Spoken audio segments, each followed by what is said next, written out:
Okay Nandu, രണ്ടുപേരിലേക്കും വരുന്നതിന് മുമ്പ് മിഥുൻ വിജയകുമാർ ചൂണ്ടിക്കാണിച്ച ഒരു കാര്യത്തിലേക്ക് കൂടി പോകേണ്ടതുണ്ട്.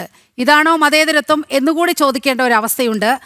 ഒരു സ്വാതന്ത്ര്യ ദിനത്തിൽ ഇവിടെ കേരളത്തിൽ തന്നെ ഉണ്ടായ ഒരു സംഭവമാണ് എന്നാണ് ഞാൻ മനസ്സിലാക്കുന്നത്. ആ വീഡിയോ ഒന്ന് കണ്ടതിന് ശേഷം മിഥുനിലേക്ക് വന്നിട്ട് രണ്ട് പ്രതിനിധികളിലേക്കും എത്താം.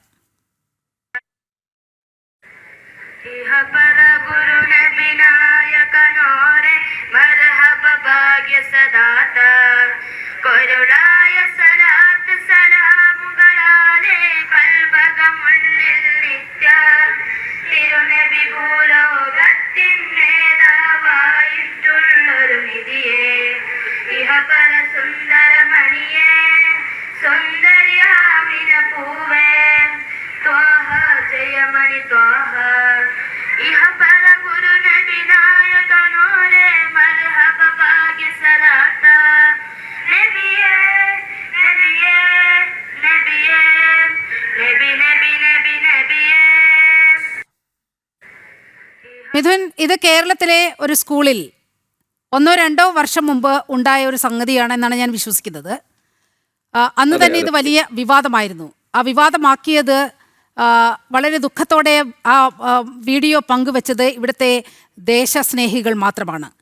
ഇതിനെതിരെ ഇത് മതേതരത്വത്തെ അപകടപ്പെടുത്തുന്നതാണ് എന്ന രീതിയിൽ ഒരു തരത്തിലുള്ള എതിർപ്പ് പോലും ഇവിടുത്തെ ഇടത് വലത് മുന്നണികളിൽ നിന്ന് ഉണ്ടായില്ല എന്നതുകൂടി കൂട്ടിച്ചേർത്ത് വായിക്കുമ്പോഴാണ് നമ്മുടെ നാട് എത്തി നിൽക്കുന്ന വളരെ അപകടകരമായ ഒരു സ്ഥിതിയിലേക്ക് നമ്മൾക്ക് ചിന്തിക്കേണ്ടി വരുന്നത്.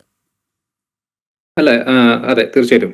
ഇത് എനിക്ക് തോന്നുന്നു 4 വർഷം മുമ്പ് ഇത് ഞാൻ പണ്ട് കണ്ടതാണ്. അപ്പൊ ഞാനതൊരു ആർക്കൈവിൽ ഞാനത് സൂക്ഷിച്ചത് കൊണ്ട് ഇന്ന് എനിക്കത് റെഫറൻസ് ആയി എടുക്കാൻ പറ്റി. പക്ഷെ ഇതിനെ എത്രത്തോളം എന്താ പറയാ, ഇത് പുറത്തേക്ക് വന്നിട്ടില്ല. ഈ സാധനം ഇത് വലിയ രീതിയിൽ ഡിസ്കസ് ചെയ്യപ്പെട്ടിട്ടില്ല. ഇന്ന് വന്ദേ മാതരത്തെ എതിർക്കുന്നവര് സ്കൂൾ അസംബ്ലിയിൽ ആ കുട്ടികൾ പാടുന്ന പാട്ട് അത് നമ്മുടെ ജനഗണമനയെ അപമാനിക്കുന്ന രീതിയിലുള്ള ഒരു പ്രയോഗമല്ലേ എന്ന് എപ്പോഴെങ്കിലും ഇതിനെ എതിർത്തുകൊണ്ട് ആരെങ്കിലും മുന്നോട്ട് വന്നോ? ഇവിടെയുള്ള ഇന്ന് മെയിൻ സ്ട്രീം മാധ്യമങ്ങൾ, ഞാൻ പല ചർച്ചകളിലും കണ്ടു, ഒരു മുഖ്യധാര മാധ്യമത്തിലെ ഒരു അവതാരക പറയുകയായിരുന്നു, ബങ്കിം ചന്ദ്ര ചാറ്റർജി ചട്ടോപാധ്യായ അദ്ദേഹം ആരാണ്, അദ്ദേഹം ഒരു ബ്രിട്ടീഷ് ഗവൺമെന്റിന് വേണ്ടി ജോലി ചെയ്ത ഒരു വ്യക്തിയാണ് എന്നൊക്കെ രീതിയിലുള്ള പരാമർശങ്ങൾ വരാൻ തുടങ്ങി ബങ്കിം ചന്ദ്രയെ കുറിച്ചൊക്കെ. അപ്പൊ ആ രീതിയിലേക്ക് കേരളത്തിൽ എന്തുകൊണ്ട് നടക്കുന്നു ചോദിച്ചു കഴിഞ്ഞാൽ ഇവിടെ ഏതോ ഒരു ആശയത്തിന് വേണ്ടിയിട്ട് ഇവർ എന്താ പറയാ അതിന് കുട പിടിച്ചു കൊടുക്കുകയാണ്, അതിനെ സപ്പോർട്ട് ചെയ്ത് കൊടുക്കുകയാണ്. ഇത് രാഷ്ട്രീയ പാർട്ടികൾ ആയാലും ഇവിടുത്തെ ഒരു ഫേക്ക് ലിബറൽ നെറേറ്റീവ് പുഷ് ചെയ്യാൻ നോക്കുന്ന മീഡിയ ആയാലും ചില ആളുകളൊക്കെ ആയാലും ഒക്കെ തന്നെ. ഞാൻ നേരത്തെ സൂചിപ്പിച്ച പേരുകളൊക്കെ ഒരുപാട് മുസ്ലിം പോയറ്റ്സിന്റെ പേര് ഞാൻ പറഞ്ഞു. ഒക്കെ പോട്ടെ, ഇൻഷാ ഖാൻ, അതായത് ഉറുദു ലാംഗ്വേജിലെ ആദ്യത്തെ ഗ്രാമർ ബുക്ക് എഴുതിയ വ്യക്തിയാണ്.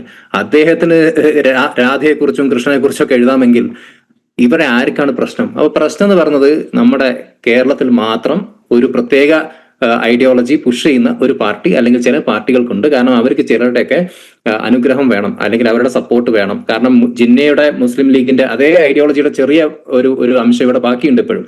അവരാണ് ഇതിനെ പുഷ് ചെയ്തുകൊണ്ടിരിക്കുന്നത്. അവർക്കാണ് സവർക്കർ പ്രശ്നം, അവർക്കാണ് ഈ പറഞ്ഞ വന്ദേ മാതരം പ്രശ്നം. അപ്പൊ അവരെ സപ്പോർട്ട് ചെയ്യുന്ന ആരൊക്കെയാണ് ഉള്ളത്, അവരാണ് ഇനി ഒരിക്കലും ഒരു ഇൻട്രോസ്പെക്ഷൻ നടത്തേണ്ട സമയം അതിക്രമിച്ചു കഴിഞ്ഞെന്ന് എനിക്ക് പറയാനുള്ളത്. കാരണം ജമ്മുവിൽ പാടാം, നേരത്തെ സൂചിപ്പിച്ച പോലെ ജമ്മുവിൽ വന്ദേ മാതരം പാടാം, കർണാടകത്തിൽ പാടാം, ഹിമാചലിൽ പാടാം, അല്ലെങ്കിൽ മറ്റ് സംസ്ഥാനങ്ങളിലൊക്കെ പാടാമെങ്കിൽ കേരളത്തിൽ എന്താ പ്രശ്നം? അപ്പൊ കേരളത്തിൽ ഒരു പ്രത്യേക ഘടകകക്ഷിയെ സപ്പോർട്ട് ചെയ്യാൻ വേണ്ടിയിട്ട്, അല്ലെ അവരുടെ താല്പര്യങ്ങളെ സംരക്ഷിക്കാൻ വേണ്ടിയിട്ട് ഇവിടുത്തെ എന്താ പറയുക നേതാക്കൾ ചെയ്തുകൊണ്ടിരിക്കുന്ന കാര്യമാണ്.